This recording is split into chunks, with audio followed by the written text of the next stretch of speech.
Welcome to Real Talk in ELT, a podcast that talks about the reality of teaching English. Welcome back to another episode of Real Talk in ELT. It's just me today, and today I'm going to go through the pros and cons of PPP. Because here's the deal. So I actually like PPP. I think it's very comfortable. I think it's comfortable for most people as a framework for students, for teachers. It's like logical. You can follow it. I also think that's really good because students get a lot of practice in it. But for some reason, people don't like PPP. And I get it. Like sometimes it's overused. I don't think that you can use it all the time. Obviously, as with any framework, if you keep doing the same thing over and over again, the repetition and the routine, you might lose your students' attention. So that's not a good thing. But I'm going to go through pros and cons of PPP today because I think that it gets a bad rap. And I think there's a lot of, there are some cons. I'm not going to say that there's not cons, but I think a lot of people see it as like amateur hour. And I'm going to tell you, I don't think it's amateur hour. I feel like it's like a good tool to have in your toolbox. So let's get started. Excuse me so much for coughing. All right, so let's briefly introduce the PPP framework. It's commonly used as an instructional model in the English language teaching world. We use PPP when we're teaching systems, right? So language systems, grammar, phonology, vocabulary, and discourse. Those are the ones that we would typically use for a PPP lesson for. You wouldn't use PPP in terms of skills because we're introducing language points. That's the whole point, is that we're presenting and practicing with language points. So you're going to be using PPP with your systems lessons. Now, I'm going to go through the cons first because I accept that there are cons. There are cons, yin and yang people, yin and yang with everything in life. But I'm going to try and convince you that PPP is not amateur hour in ELT. So here we go. So let's start with the cons of the PPP framework. So lack of authenticity. I have some notes here, so to be, I'll be kind of referring to them. Lack of authenticity. So obviously there's critics of the PPP framework, and they often argue that it may not always reflect authentic language usage, as it were isolating out the language items from their natural context. Now, I agree with that to a point, but I'm going to say, however, if you contextualize things from beginning to end, though you are removing it, hopefully it has been presented in a contextualized manner that is not necessarily unnatural, and hopefully all of the isolated language practice stages, you are contextualizing it and then building it up back into natural language production, hopefully. But I can see that maybe if we're not applying it in a great way, or we've got some classroom management issues, or if teachers have some problems with task development or things along those lines, then yes, it can lack authenticity. But I think it only lacks authenticity when it's not used properly. I'm just going to say it that way. There's also critics that talk about the limited communication opportunities. So the focus on controlled practice, controlled, less controlled, and then freer practice, but mostly controlled and less controlled in the PPP model may restrict opportunities for meaningful communication amongst the students or between the student and the teacher, and they're often constrained to predetermined language patterns. Now, again, I have a however, yes and no here. So yes, there are stages that focus a lot on accuracy. However, I think if you're introducing new language items, you might need to have that really isolated practice time for them to have repetition, for them to really absorb those structures. If not, then okay, fine, you can do whatever you want. But and it's only predetermined in controlled. Let me rephrase this. There's controlled practice is exactly what it says. It's controlled. There's one option for the answer, and that's it. Less controlled, there is a there should be. I'm not going to say there is because I haven't seen all the PPP lessons out there. There should be. The recommendation is that less controlled is exactly what it says. It's less controlled. It's still focused on accuracy, but the students have a little bit of flexibility with the language, and there's a possibility of variety in the answers. Freer practice, however, hopefully is not gosh, I have something in my eye, sorry. Hopefully freer practice is not like, I want you just to repeat this, because that's not freer practice. The essence of freer practice is that the teacher crafts, I'm going to use craft because this is an art, crafts a task or an activity in which the students are prompted to engage in natural like, or, really communicative, in a very natural, communicative way with each other, but that they would have to use the target language in order to complete that task or activity. So freer practice is not just like, here's a transcript of a conversation and practice it. It's not the essence of freer practice, the way that I envision it. Perhaps I'm envisioning it wrong, and feel free to tell me. But if I am, then be sure to cite it, because I'm going to want to read where I'm wrong.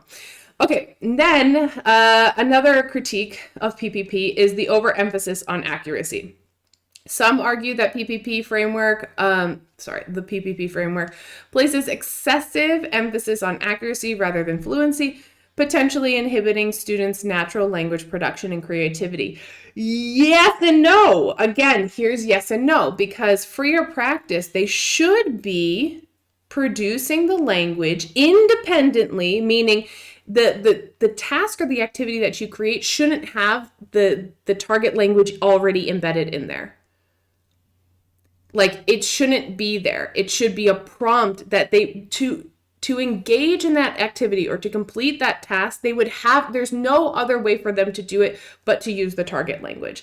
And then they'll see that the target language is useful in this context, this scenario. Creativity, there's a lot of creativity that you can use in the less controlled practice and freer practice, depending on how creative you are in your task development. And also, accuracy is necessary. I don't know when it started, but somehow people have confused communicative methods and I don't even know what to call these, like English as a lingua franca or world Englishes. People have confused and confounded that with own your English. Now, listen, I am the biggest supporter of non-native speakers. I don't think that native speakerism, it belongs anywhere in ELT.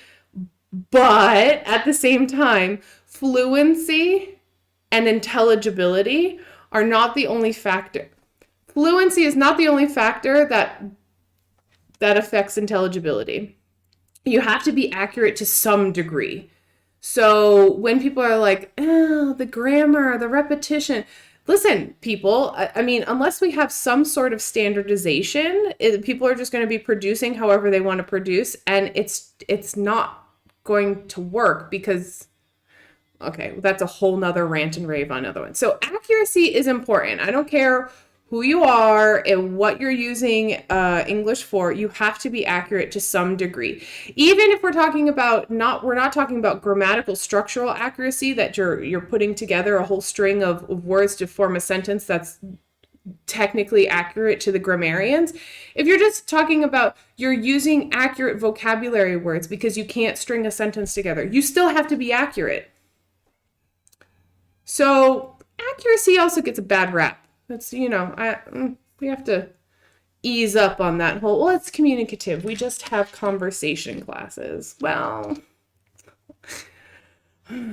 again, another podcast episode. We'll dig into that. Okay. Another critique is that it reduces students' autonomy. That the teacher-centered nature of PPP framework may lead to students' autonomy and involvement in the learning process, or may limit their autonomy and involvement in the learning process, and because they have to follow the teacher's lead. Yeah, okay. But here's the thing. I don't know anybody who uses strictly PPP. And if you do, why? Because if you're, I mean, this is like with any methodology, with any framework, with anything, like variety is a spice of life. And if you use one, knowing that every single methodology to date has pros and cons, and if you limit yourself to one, I'm not sure why you would do that. So the same thing goes for frameworks. I'm not really sure why you would limit yourself to one. You can have a preference. I know that I do, but I prefer to use certain frameworks to do certain things because I've found them anecdotally, just in my experience, I've found them to be appropriate for one thing or another. But if you're limiting yourself just to using one framework, yes, then I would agree with this. And finally, potential boredom and disengagement. So the repetitive nature of the PPP model, particularly the practice stages, may lead to student boredom and disengagement, not implemented correctly, and varied. Well, here's the thing. That just goes down to your professional responsibility. Like, you have to have some sort of personality in your class. If you are an absolute curmudgeon and you sit there in class and you're like Charlie Brown's teacher. Do you remember? Okay, I'm dating myself now. Does anybody remember watching Charlie Brown cartoons? And he had the teacher, and the teacher was like, wah, wah, wah, wah, wah, wah, wah, wah. That was the teacher. Yeah, if you do PPP all the time and like you have zero personality, first of all, you might want to work on that. Just, social skills in general are a good thing to have, but like they don't have to be fun and exciting. Let's not confuse fun with effective. Things need to be engaging and effective. If students are engaged because they're trying to figure things out and they're not necessarily laughing and having fun, that's actually okay. There are times in your class where your class can be quiet because they're reading, they're listening, they're writing, they're doing something. And there are times in your class where students are participating and very engaged, but they're not necessarily laughing and it's fun. Okay, this whole idea has to go. So boredom and disengagement, yeah, if you don't know how to apply the framework properly, I agree that probably you're going to run into that problem. But if you're giving your students good tasks, good activities, and they're generally interesting, go for it.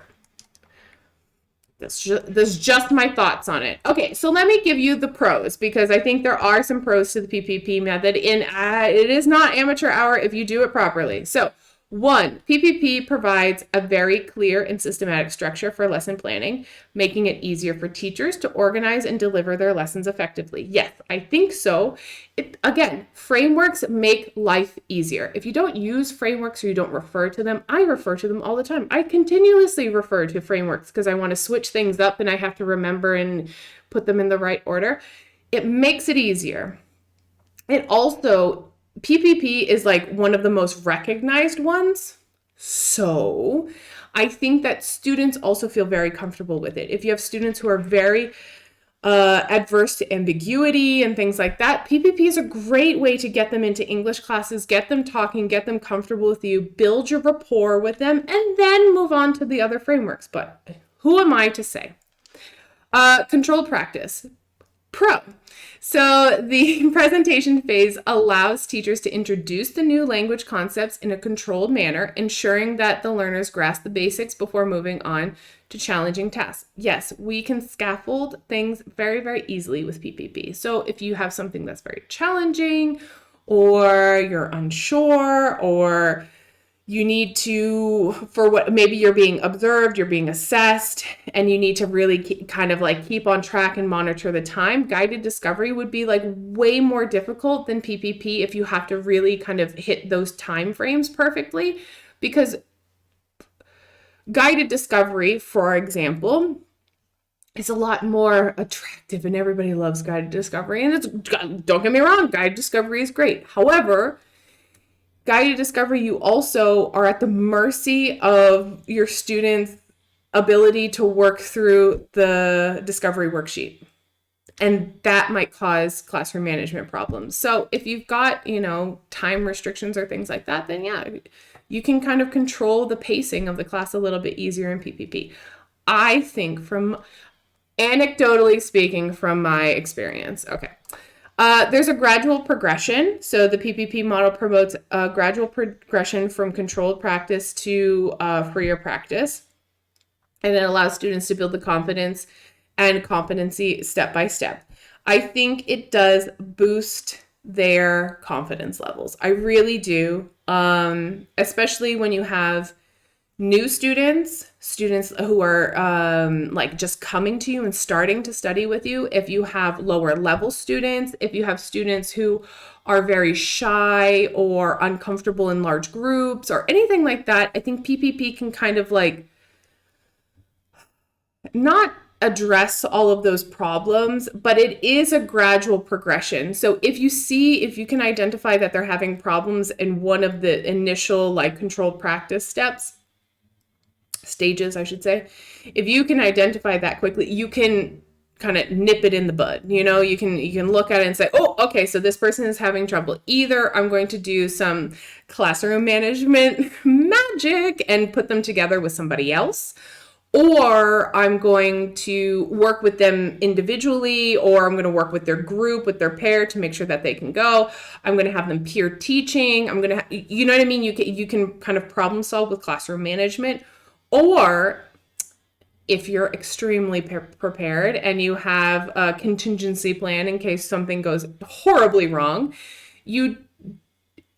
ideally you would have controlled, less controlled, and then freer practice, ideally. But if the whole class is then struggling because maybe your language clarification was a disaster, who am I to judge, right? Because sometimes that happens. We're human.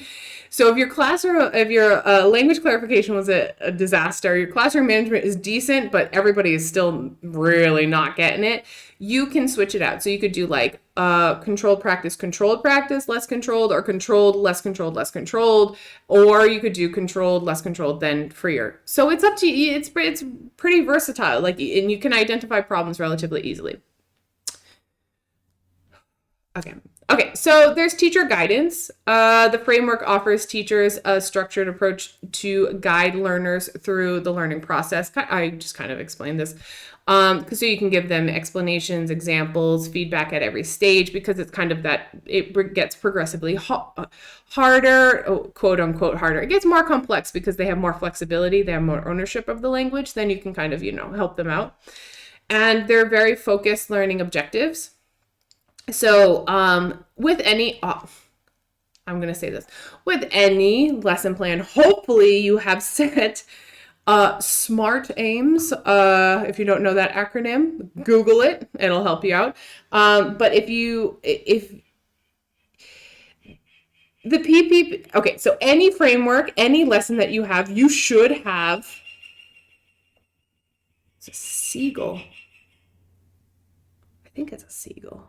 Birds aplenty around. Anyways, so you should have a focused learning objective for every lesson. But this one, you have very clear objectives for each level, and it's very, very obvious what they need to complete and do. Now, that's not saying that it's not obvious in other frameworks. Other frameworks, each stage has stage aims, and then you should have evidence of those aims stage by stage. But sometimes they're a little bit more, how do I put this? Subjective. Because if, for example, you have a stage and you're using another framework, for example, and I'm not sure which one, I don't know, TTT, guided discovery, whatever one you want to use, and that you weren't able to monitor or, do it. Anyways, sometimes it's a bit subjective, and PPP is very clear cut because it does focus on accuracy. Now, those are all my pros.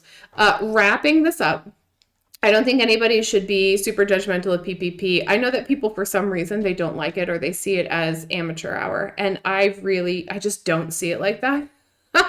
But okay, maybe I've changed your mind. Maybe I haven't. Maybe I've reinforced that idea for you. But here's the thing. PPP, I think, is a necessary framework for teachers to start using in their classrooms on a regular basis when you're teaching language systems, because what happens is it provides very controlled support and repetition for your students.